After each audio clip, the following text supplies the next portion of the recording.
Jeff Hamilton is with the Winnipeg Free Press. Hey, if you're with us on YouTube, do us a favor, hit that thumbs up, give us some likes, and great to see everyone. Hammer always brings them out. Smash that button. Yeah, we've got lots to talk about. We obviously wanted to start off with the big game on the weekend, but I know you've been covering minicamp. We've got training camp coming up. I've got an interesting piece on Svechnikov from the weekend in the Winnipeg Free Press.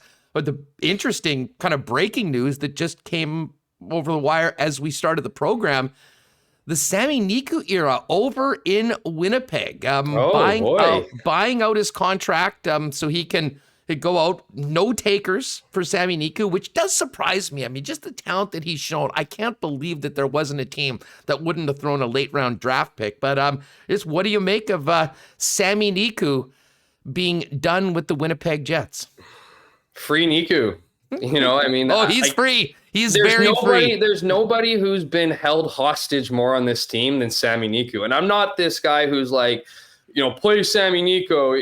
He's, you know, he deserves to play because he's had shots. He's had opportunities. He hasn't done, you know, a lot with them. I mean, again, I can see both sides of the argument of wanting to get him in and playing. Obviously, he had a lot of success at the American Hockey League level. But like, man, like, all last season, like this guy wasn't going anywhere. Like they weren't trading him. They weren't helping. Like, you know, a lot of teams, and I'm not saying the Jets are unique in this, but like some teams will just, you know, if it's not working out with you and you don't have a lot of, you know, people like looking to trade for him, you kind of help him out and you ultimately release him so he can kind of do something with his career. So that just happened. Right. So it finally happened. And it's kind of been like that, you know, what's changed? Like they've just decided that they just picked up two great defensemen, and that very well might be the case, and it makes sense. You know, I thought that wouldn't be a surprising development because. Are you surprised that there wasn't a taker for Niku, like for a 6th or a 7th round pick? Here's why I'm not surprised. I'm not saying they're absolutely like you'd think that some team would take, you know, you only need one other team, right? I mean, you don't need a bidding war or whatever. Yeah. We don't like. I mean, the Jets hold their cards pretty close to their vest. So whether there was interest or not, maybe it just wasn't what the Jets. They weren't getting what they wanted. Like, you know what I mean? Like you couldn't get something for him at one point. There wasn't an offer at all. I have a hard time believing that. But the reason why, you know, it's not surprising to me is just knowing a lot about this game. People talk, you know, managers talk. And Sami Niku has played well on the ice at certain points. He's also done some, you know, things that haven't been good. He's chirped at coaches. He's done certain things. And like, you know, so if you get kind of a reputation of that, and people start calling circles and yada, yada, yada. Now, again, this is just pure speculation for me and perhaps a slightly irresponsible, but I just think it might be just like a small world where it's like some of that stuff maybe caught up to him. But here's the thing. I mean, all that aside, now that he is free, I hope he goes out and, you know, and proves the doubters wrong. I hope he goes somewhere and gets an opportunity. You know, I mean, he's a young guy. He's had a lot of success at the AHL level. I mean, he's had some growing up to do with, you know, having a kid and establishing a relationship here in Winnipeg. So there's things that he's had to deal with that, you know, myself at 35 haven't even to deal with. So you got to put a little bit of perspective here on things.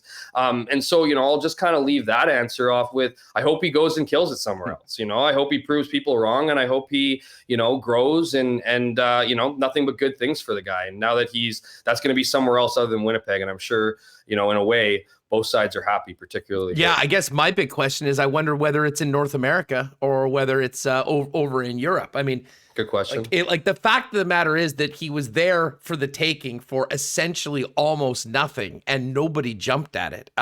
I mean, I think a team would be smart, you know, especially if you're like a Detroit or a New Jersey or one of these teams that is rebuilding. Hell, Arizona. I mean, get a guy in, let him play, and, you know, see what you can do. Probably not. I mean, the guy's probably not going to be a centerpiece of a contending team anytime soon, but I will, you know, where he goes from here will be interesting because he did show some glimpses of brilliance at times. It wasn't a complete package, and I think that's part of the reason why we're having this conversation today. You wrote out at minicamp on the weekend, and again, we won't ask you like, how is this guy looking? How is this guy looking? Because you're just doing a bunch of drills. We will see how these players are looking come Thursday, though, and in a lot of ways, a good opportunity for these guys to familiarize themselves with the coaching staff, the organization, many of them in the first time before they get a chance to show what they can do against the guys that are expected to be in that starting lineup when the team gets going in Anaheim. Yeah, and that's exactly what head coach Paul Maurice said. And some of these guys didn't get the opportunity last year to come to camp, or there was no development camp. So I mean, this is just for those guys that move on to the training camp, the official training, because there's other guys that will move on to college or junior, and there's an understanding that they're not going to be at the training camp or whatever. But for those guys that do, this is the opportunity to kind of dust off some of those rust or whatever, so whatever, get out some of the nerves, because some of these kids are going to be nervous. And that's where I think a message from Paul Maurice saying there isn't really going to be judgment here through the first 3 days, bodes well for this team, because there's a confidence in Winnipeg. Even Paul Maurice talked about how with the team they have this year, at least on paper, they look like real contenders. They addressed a major issue on defense. They always had the goaltending. The forwards are stacked. So this is kind of the season. So there's a little bit of an ease, I think. I mean, you look at the last couple training camps, and whether it's been contract holdouts, whether it's been Dustin Byfuglien obviously not coming. There's been a little bit of drama, if you will, to start some of these camps. And this is the first year where you pretty much buckled up everybody and it's go time from day one. So, for me, it's, I think it's great for these young kids. I think they mostly understand the situation with it, but I love what the beauty of sport is there's always going to be surprises. It doesn't matter if you get drafted. Well, it does matter if you get drafted in the first versus later rounds, because they do invest in you. However, when push comes to shove, it's what you can do at camp. And you're seeing that in this rookie camp, guys really battling, right? And so I think there's a little bit of an effort maybe from the coaching staff to, again, this is business. This is, to be taken extremely serious, but try to enjoy a little bit at the same time. Like, don't be going home and, having, doubting yourself nonstop over a rookie camp. And let's see what happens over the next few days and ultimately the next couple weeks here. Now, you had a neat piece in the Free on the weekend on Evgeny Svechnikov. And Svechnikov, speaking of former first-round picks, I remember doing shows in Calgary with Pat and the guys on 960, and we were talking about the remaining free agents out there. And you pretty much went down the list, and everyone was 34, 35, 37, 38. Totally. And then there's a 24-year-old former first-rounder that's on the market. And, what happened in Detroit is all ancient history. Speaking of fresh starts, he's getting that fresh start here. But it is an interesting situation. A little bit of a junior connection with Pierre-Luc Dubois, certainly has that first-round pedigree. And he's on a unique contract where he's essentially signed with the Moose. I think most of us expect that there'll be a two-way deal signed after the first day of the season because it'll be easier to get in under the cap. But tell our listeners a little bit more about this Svechnikov situation and what he might be able to do for his career here in Winnipeg and what he might be able to bring to the Winnipeg Jets. Yeah, I mean, this is a guy who, like you said, Huss, is 24 years old. And you just sometimes, like, even as a reporter, like, you look at some of these guys' ages and you look at, like, how long they've been playing pro hockey for. And it's like, wow, like, he's been playing for years and years, but he's only 24 years old, which is a unique age. And again, just to echo what you said, like, he specifically said he didn't want to talk about the issues in Detroit. He did admit there were some. He did admit that he was looking forward to a clean slate in Winnipeg. He said Winnipeg was his decision. He wanted Winnipeg from very early on, whether that has to do with the Pierre-Luc Dubois connection or not, at least in part it does. But, he just had an affinity for Winnipeg. But he ultimately needed the mental reset too. And I think, hockey teams, when you look at 24 years old as a first round draft pick, as a forward, you look at opportunity, and he played 21 games last year. And so for him, I think he, saw a team that wasn't doing very well. Obviously, the Detroit Red Wings have been in a tough spot for the last couple of years as they continue to rebuild their organization.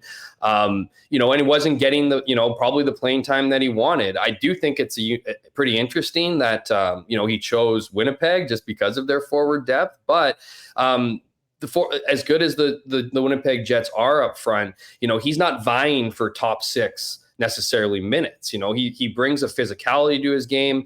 He obviously feels he can score offensively, but he can bring, a bit of a toughness, whether that's to the third line, fourth line, what have you. I think he sees a real opportunity there and a willingness, most importantly, to start with the Moose, to get the opportunity and to take that opportunity. And I think it's one of those things where maybe he surprises, maybe he doesn't. I don't know. It's going to be tough sledding for him potentially this year, but maybe not. I mean, he's a guy who's determined. He's saying the right things. He's grinding, he's grinding out there. He's battling out there. So you can see that passion, and there's no ego either. And so if there's a little bit of,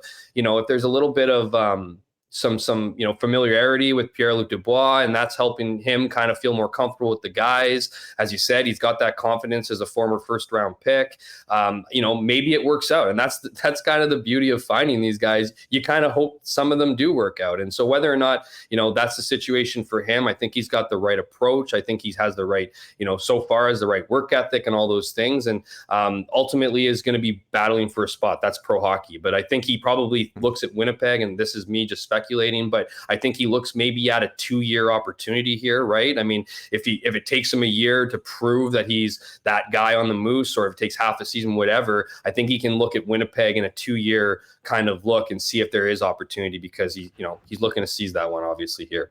Yeah, well, and the other thing from a player in his situation, I know we look at Winnipeg and we think about all this high-end talent sort of in the top 6, but with the exodus of Perreault and Nate Thompson and Trevor Lewis, and yes, there's some young players in the organization that would maybe have inside track on some of these jobs, but I mean, the bottom of the forward group is a very different situation than we've got at the bottom of the defense core, and that, of course, is a big story. With in all likelihood, Haley and Sandberg, just having no room. Even if they play out of their minds, they'll probably start with the Manitoba Moose. That's not the case if you're trying to win a depth job for Paul Maurice in the bottom 6 for the Winnipeg Jets up front. No, completely agree. And I mean, factor in injuries, and you might be in there sooner than you expect and maybe not necessarily earning it. Now, that's obviously going to be the goal, is to earn it. But, we see a lot of injuries in the bottom 6. They don't play a ton of minutes, but we see them in the top 6. So guys get promoted from the bottom 6 to the top 6 in some instances, right? So,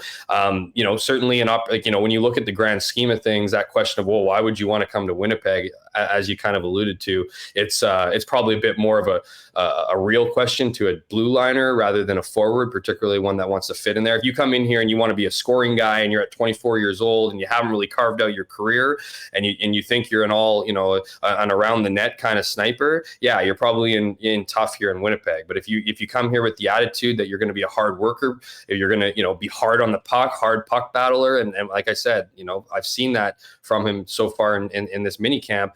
The Jets need that. They want guys who are hard on the puck to play those bottom 6 roles. So, he's a guy who certainly is in the conversation, and all those things we mentioned about him, not just what we've seen the last few days, but what he's been able to do over the last few years, particularly at the AHL level, in some cases the NHL level. He is going to be viewed as a guy who's experienced, who's capable, and is probably worthy of an opportunity sooner than later.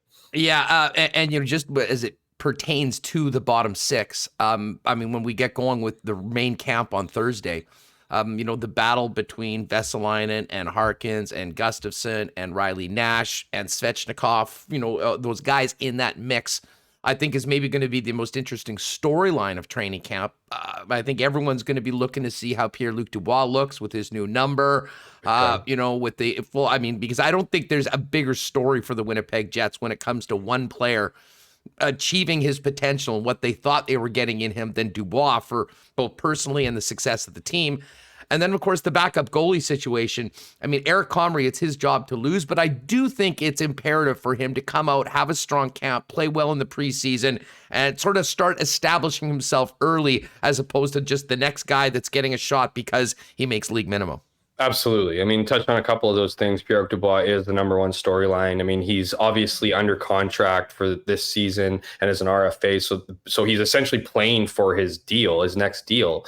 But he's also, last year was a weird year. It was a year. There's less excuses this year, if you will. I'm not, I think Pierre-Luc Dubois, he obviously took a lot of heat. I don't think he ignored that heat, to his credit. I think he addressed it. We were asking him almost every day, if not every second day, where's his game at? What's he, how many times you asked a season, what do you think of your game? Like it weighs on you a little bit. So certainly a big storyline, and yeah, absolutely with the goaltending. Eric Comrie, if you look at his history, yeah, absolutely. I'll give you an absolute fact. Might be the nicest guy in the National Hockey League. He might be that guy, the most trustworthy guy, but he hasn't proven that between the pipes. And so, we've talked about it every year that, should Connor Hellebuyck be playing less games? He's proven us wrong. He's capable of doing it, yada, yada, yada. But eventually he's only getting older. So he can't be, responsible decision would be to probably limit some of those those excess games, to a certain number. But if you don't have the goaltender to back them up and get those victories like you had in Laurent Brossoit for stretches over the last couple seasons, it can cost you in the standings. It's enough to cost you first place, and that's having Connor Hellebuyck get his fair share, his whatever. If he goes down, the Jets finally find themselves in a tough situation. Now, obviously, there's trades and other things you can do to bring a more experienced goaltender in a pinch. But yeah, I think if you're, what you'd like to see from a guy that you drafted, that a guy that just played musical chairs essentially last season and ended up back here to actually get, to have that opportunity to be that number 2 heading into a season finally in Winnipeg. There's a point of pride on both sides there. First, as an organization who drafted him, and obviously as a guy who started his career here. So one thing I can certainly say about Eric Comrie, he's going to be motivated. He's going to be focused. He's going to put the work in. It's whether or not that work translates to success and ultimately stops when it comes to putting him in between the pipes. You should be following Jeff on Twitter at Jeff K. Hamilton and reading his work in the Winnipeg Free Press. What do you got cooking up at the Free for this week heading into camp? Oh, it's a bit of a GA week with the Bombers on bye, but I got a couple, GA being general assignments, so it's kind of got to come up with my own ideas. But Jets coming up a couple different days this week. Training camp obviously kicks off Thursday, so lots of always busy times, and then getting ready for Vancouver next week when the Bombers get back on the field. Should be an exciting week overall. Right on, dude. Great to have you back on the program. Let's do this again soon. Always a pleasure. And shout out to the commenters. You guys, you make this show, so. Love you guys. Take care. DQ Nick popped in the chat as well. Dropped some hammer emojis in there. What's he saying about? Yeah, okay. He said that Niku sucks. That was his hot take. Niku sucks. It sounds like he's happy that the Niku era is over and we can move on to other topics in the city. Well, I'm glad he's bringing the fire, but I'll go back to my original comment and say Niku, do it for those haters like Nick Hadge. Anyways, and go to DQ. Guy's awesome. Thanks, buddy. Great stuff. Thanks, there he is, Jeff Hamilton from the Winnipeg Free Press.